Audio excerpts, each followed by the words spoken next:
Hey, so we back on the roof. There's one patch I made. Trying to focus here. It's hard to focus. iPhone doesn't focus too well on you when you zoom in too much. I am clipped in, just FYI. So we have that one, and that one. And I don't know if you can see the patch jobs on 03, but they are there. I have a drill with me, and I'm gonna do a pilot hole on 03, and then screw in the three screws after I do the pilot holes. The furthest one, I think, that one's kind of far away from the ladder, and I don't want to move the ladder, so I think I'm gonna try to do that one just hanging from the rope.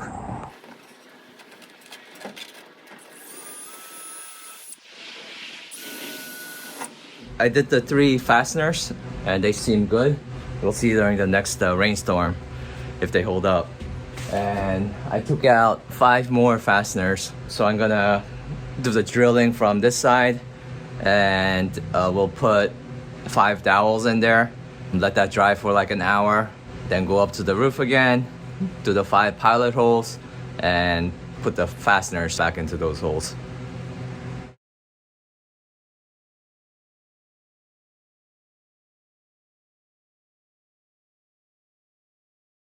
Alright, so I was able to get 4 of the 5 holes drilled and glued in a dowel in the 4 of them. The 5th one, unfortunately, it's hidden behind one of the rafters. I think probably this one. So I'm gonna try to patch it from outside on the roof. And the way I'm gonna do that, the dowels I've been using, they're kind of too big to fit through the metal holes that are already there. I'm gonna try to use a smaller dowel. Basically, it's gonna be a dowel that I've reclaimed from IKEA furniture. So those are a little bit skinnier, and I think it's gonna fit through the hole. If that doesn't work, there is a way to do it with matchsticks. You keep on shoving glued matchsticks into the hole until it gets filled, then you kind of cut it flush with a saw. Probably not gonna have to do it that way, but if you're interested in knowing how that works, you can just search for something like matchstick hole fix on a wood or something along those lines. There's the 2 different sized skinnier dowels that came from IKEA furniture. Yeah, I mean, since I saved it and I didn't throw it away, now I don't have to go into town to purchase new material. I mean, in this case, it's more of a pain in the ass to go into town and spend that time to do it just for such a small thing. You know, like everything kind of adds up. So the more I can reuse, that's kind of the direction that I want to go in.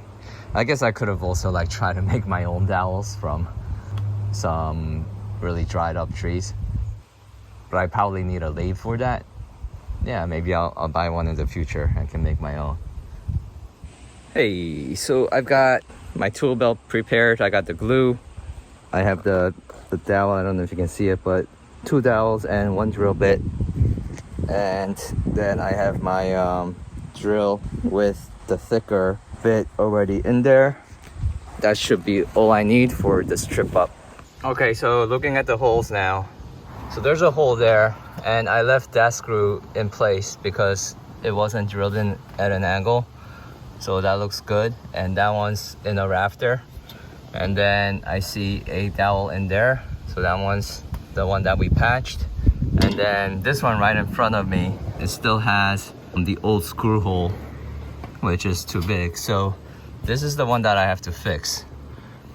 The hole looks much smaller than I wanted it to be, so I'm gonna need to use the smaller dowel, and I may even need to go with the matchstick fix. But we'll try to get the small dowel in there. Okay, before I go crazy with drilling holes, one thing I noticed was that the hole that was already there was at an angle. It's like this. When you screw in the screw, it's not flush with the roof angle of the roof, and it creates spaces where water can enter. I did that because the screw, it was just like spinning when I did it straight through at the same angle as the roof. But in this case, I may be wrong. There's actually 2 holes in there. One where I had gone at an angle and one that's flush with the screw. So I was hoping that I can just screw this back in and it will be good. But I don't think that's gonna be the case. We'll give it a shot anyway. All right, I got really lucky with this one. So I went at the same angle as the roof. It's holding, it's tight. I think this one is good. Yeah, I think I got, when I was doing these fasteners, I got so sick of the screw spinning and spinning, and I had to back it out and then put it at a different angle. So I just started to put them all at an angle. I should be more diligent about testing each hole before I actually start to do the angle. So I'm waiting for the glue to dry on those other holes, and in the meantime I'll probably forage for some firewood. So I forgot if I showed this before, but basically the fastener on the right is the one that I didn't do flush with the same angle as the roof. So I put that in at a pretty much a vertical angle, and you can see like on the bottom there's a gap where water can enter. Then at the top it's tight. The reason why I did it like that is because like the water runs down the roof, and I'm hoping just the top part will be able to catch all of it. And in most cases that has been the case. Just like a few in that one section up there where I did this is not holding. So like if you look at this one, that one's at the same angle as the roof, so that's a good screw. That one's a bad screw, so we're gonna have to fix that probably sometime next year.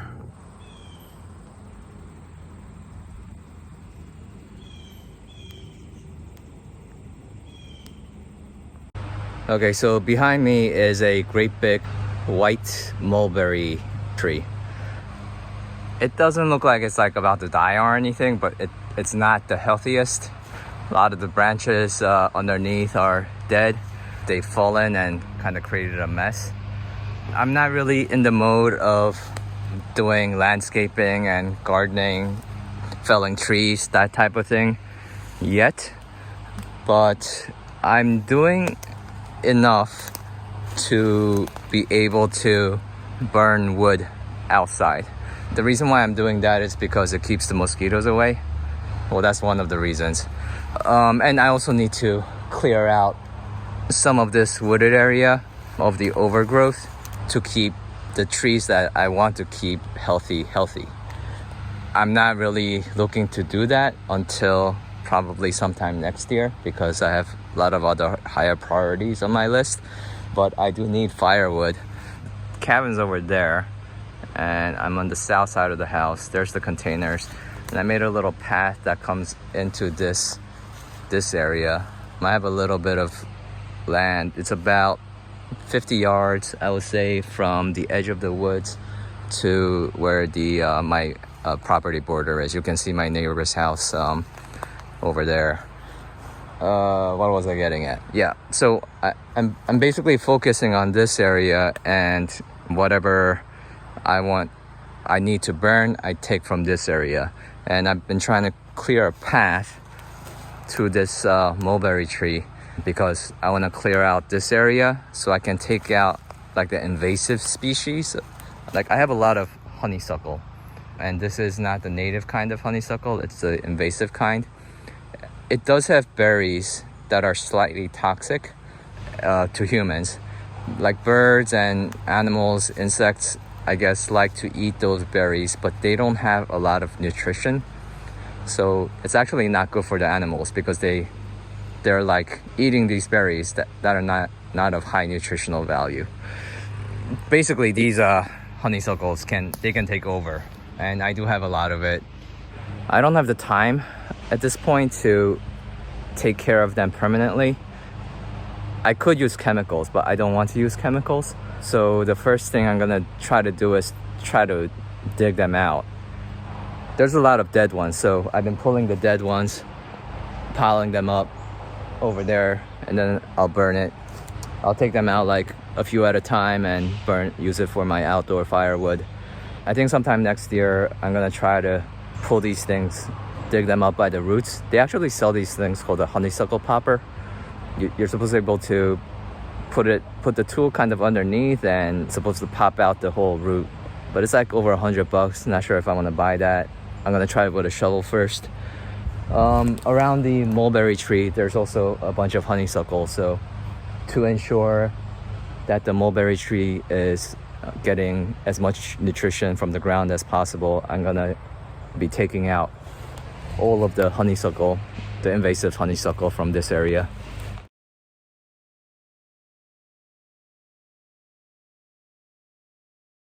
Okay, so there's the fire with the wood I foraged. I use this solo stove all the time. I think it's good for certain types of people and mediocre for other types of people. I'll probably do a video on my thoughts about the solo stove at some point. The glue has had plenty of time to dry on the dowels, so I'm gonna do some drilling, pilot holes. Something on my nose. I'll pick that out later. We'll do it from this angle so you don't have to see it. I guess I'm ready to drill pilot holes and then put fasteners in the 4 holes that I put the dowels in, and then I'm gonna do the pilot hole in. And then we'll be done with that whole section, or up to where I put the ladder. Then I'm gonna have to move the ladder. I think I can only move the ladder this one last time, and then we're gonna have to figure out how to walk on the roof side to side. Okay, so we got all of these fasteners done. They're all in flush with the angle of the roof.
Okay, so as you saw towards the end, I was only using the rope.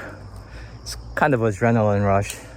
I got more comfortable as time went on, and I think one thing I could do better is to rely on the rope more, because I'm putting a lot of muscle strain on my quads. While that's a good workout, it doesn't really do much for me on the roof. So I think that will allow me to conserve more energy while I'm up there. And I think next time I go up, I'll also put on some knee pads, because I found the most comfortable position to work on was on my knees. As far as moving side to side, I did it so on my knees in the beginning, but then if I have to move a greater distance, it's actually easier and feels safer, less painful to just get on my feet, pull on the rope and move to the side. It's compared to like rock climbing, it's like nothing. The only thing is, like with rock climbing, you have a lot more holds. This is just a slippery surface. I'm mostly done with this side. I'm just gonna go straight to the end and finish all the fasteners.